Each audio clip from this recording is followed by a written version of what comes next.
Bonjour chers camarades. Chers camarades, comme on le sait, ici on est en Côte d'Ivoire.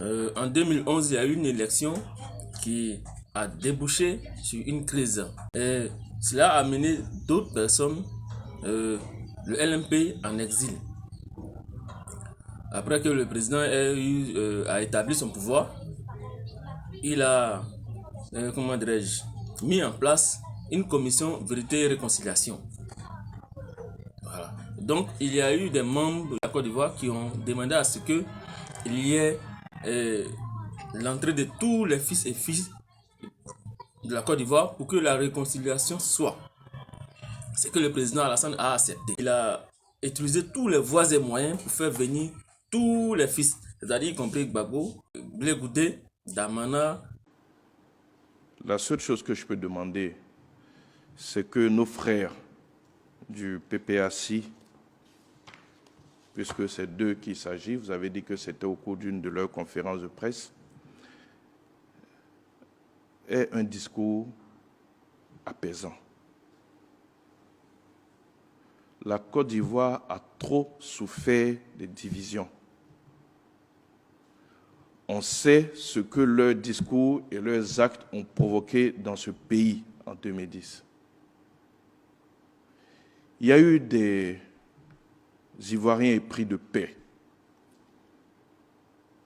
qui ont espéré que leur retour serait un gage de la paix, qui ont estimé que la paix ne pouvait se faire sans eux. Le chef de l'État a tout fait pour qu'ils rentrent. Le chef de l'État s'est même engagé, vous vous souvenez, à ce que le président Laurent Gbagbo et Charles Blé Goudé rentrent.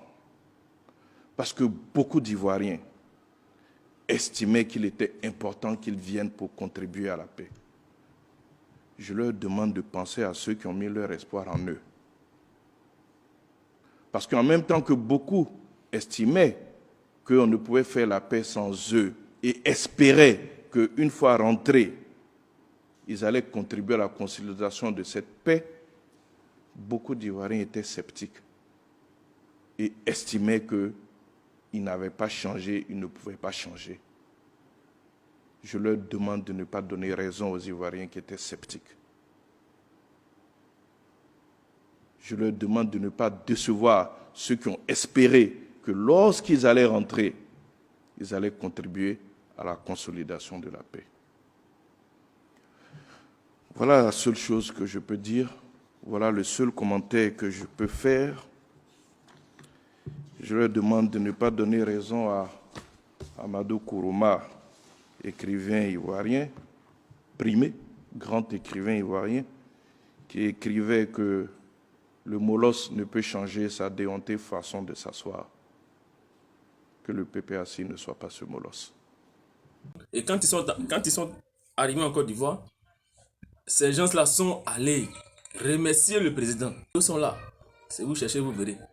Gbagbo d'aller chez le président. On a vu la vidéo où il a dit qu'il est avec ses aînés.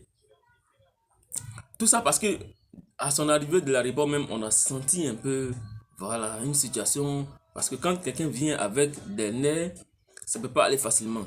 Mais il était contraint d'aller remercier le président.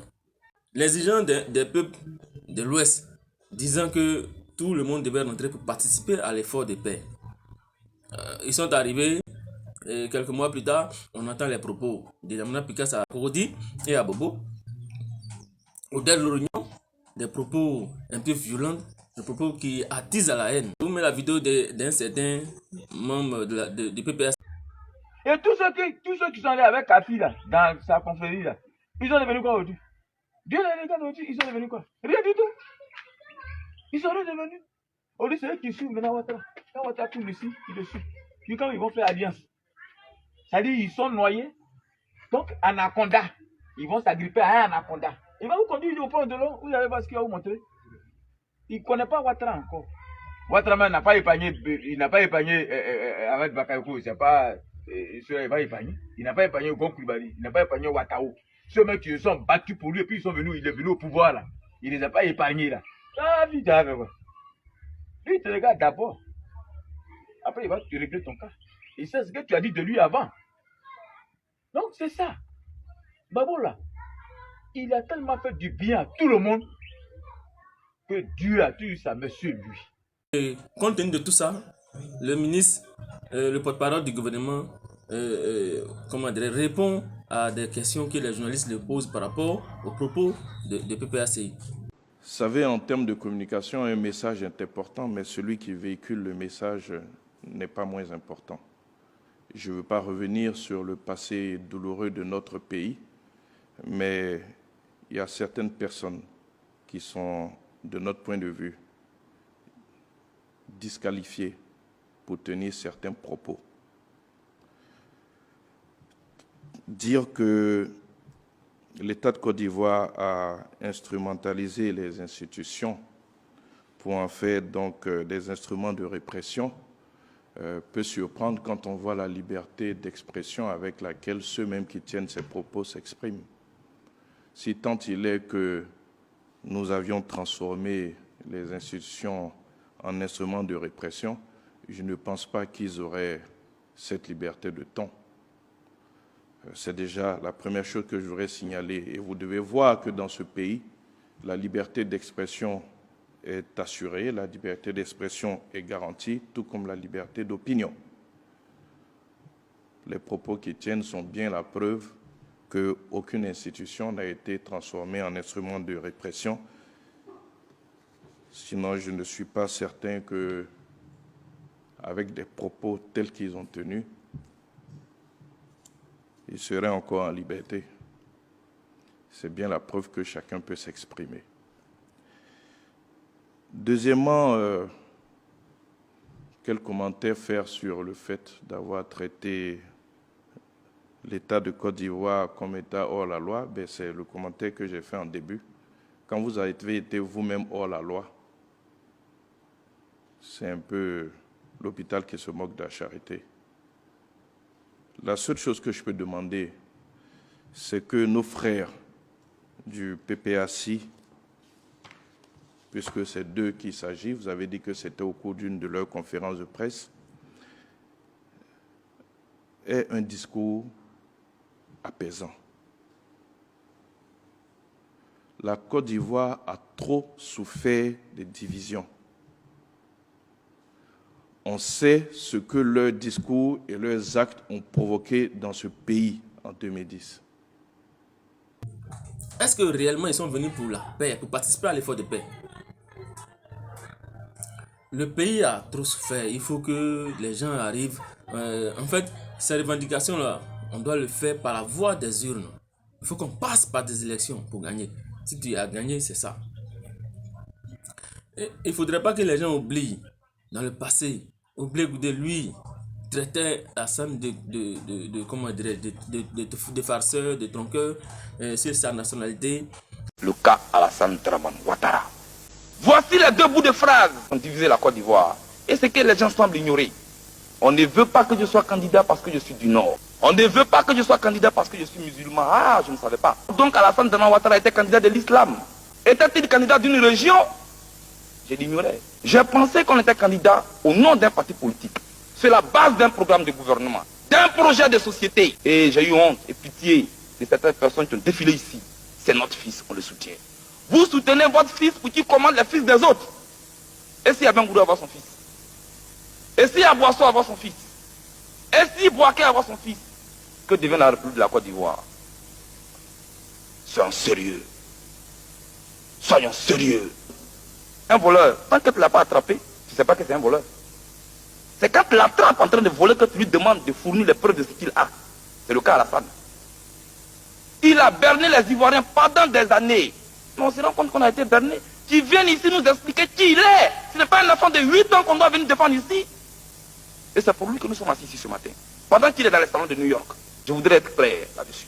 Pour nous, jeunes gens ivoiriens, il n'y a aucun doute sur la nationalité d'Alassane Ouattara. C'est un Burkinabé pur sang.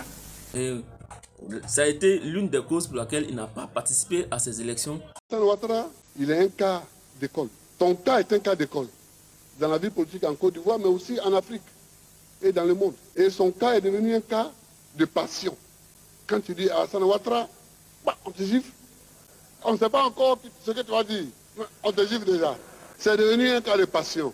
J'avais dit aussi, ce qui avait ému certaines personnes, que j'étais choqué que M. Ouattara soit candidat à l'élection présidentielle. Parce qu'il avait travaillé tantôt comme burkinabé, tantôt comme ivoirien, et que ça me choquait. Ça avait ému des personnes, mais je le répète, je suis choqué. C'est-à-dire qu'on ne peut pas être haut fonctionnaire, selon moi, dans un pays, pour un pays, et puis après se retrouver dans un autre pays où on est candidat à la présidentielle là-bas. Moi, je n'ai jamais vu ça.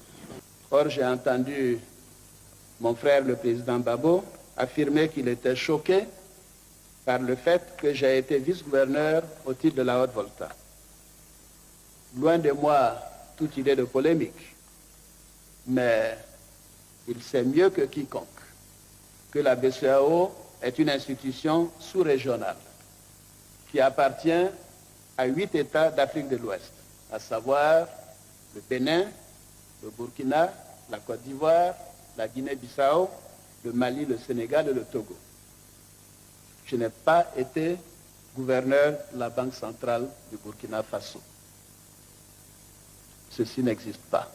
J'ai été gouverneur de la BCEAO. Gueye Robert, Gbagbo, on a écarté plusieurs personnes. Même. Je sais que des candidatures ont été déposées. Des personnes, plusieurs, ont vu leur candidature rejetée. C'est le fait du droit et de la justice. Je ne m'initierai pas dans ce droit-là. Je ne m'initierai pas dans le fait de la justice. Et si quelqu'un estime que ce jugement a été mal formulé ou est mal fondé, il s'adresse à la justice. Moi, je n'ai rien à dire. S'il ne peut pas être candidat, il est. Pourquoi ne veulent-ils pas accepter que quand eux-mêmes, on va écouter l'un de ceux qui ont lutté pour qu'ils arrivent en Côte d'Ivoire, d'abord, ils n'ont pas été reconnaissants envers eux. Le président Laurent Gbagbo qui fait une interview dans laquelle il n'est même pas capable de dire merci à tous les résistants africains et tout qui ont fait la lutte pour lui pendant 10 ans. Ça vous dit rien. Si on soulève ça encore là, il y en a qui vont dire ouais, il a critiqué le président Laurent Gbagbo. Il a dit, dernièrement là, il y a un exemple qui est très simple. Le fils de Laurent Akoun est décédé et tout, commissaire en Côte d'Ivoire. Il a vu la RIP. Simon Gbagbo s'est rendu et tout au domicile de Akoun. Moi-même, il a dit RIP, paix à son âme. Et fortification et tout au président Laurent Akoun. Mais il a envie de poser une question. Donc depuis Ado est venu au pouvoir là, Laurent Akoun qui est dans le boycott actif, Laurent Akoun qui ne veut pas qu'on travaille avec Alassane Ouattara, lui il a son fils qui était commissaire et tout sur Alassane Ouattara. Mais quand il est commissaire sur Alassane Ouattara là, le fils de Laurent Akoun il prenait ses ordres de Laurent Akoun? Non. Le fils de Laurent Akoun il prenait ses ordres et tout de Général Kouyaté, du ministère de l'Intérieur, du ministère de la Défense, du ministère, etc. Donc, Laurent Akoun, qui demande qu'on boycotte et tout, Alassane Ouattara, et qu'on ne travaille pas avec ce pouvoir, tout comme l'opposition. Lui, il a son enfant qui est commissaire sur Alassane Ouattara, qui est fonctionnaire. Quand on va vous demander, mais Michel Gbagbo, là, il a repris son travail, non? Il continue d'enseigner et tout à l'université, non? Il est payé et tout par le ministère de la fonction publique. Mais c'est les gens qui n'ont rien à voir avec le président Laurent Gbagbo, qui n'ont pas l'âge du président Laurent Gbagbo, qui n'ont jamais été vers la présidence, qui ne connaissent pas. Quand eux, ils travaillent à Ouattara, là, vous criez et tout que c'est des traites, c'est des traites.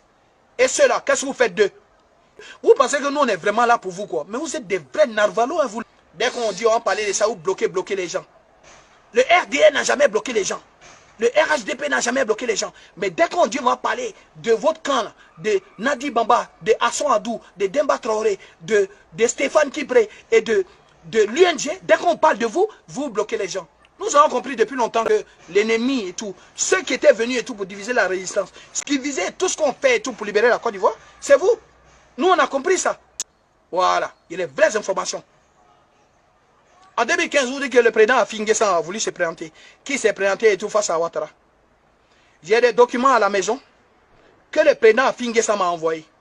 Ok? Des documents et tout faits par le camp Asson Adou.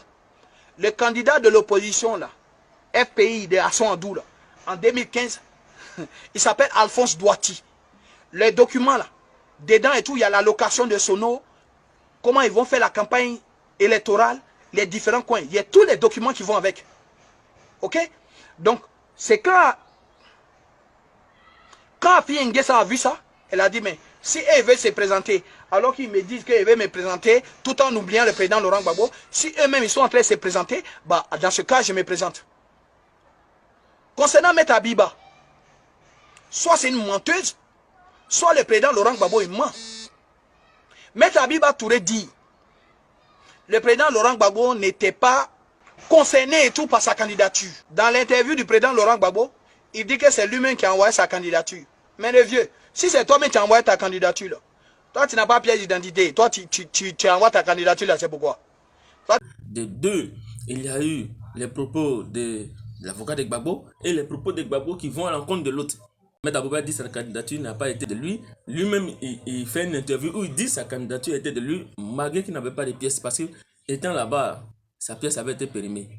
Donc, on voit que c'est des jeux de mots. Ils sont en train de manipuler les gens à leur guise. Et qui ont établi une lutte en eux-mêmes, mais les enfants travaillent avec le gouvernement qui dit ne pas reconnaître.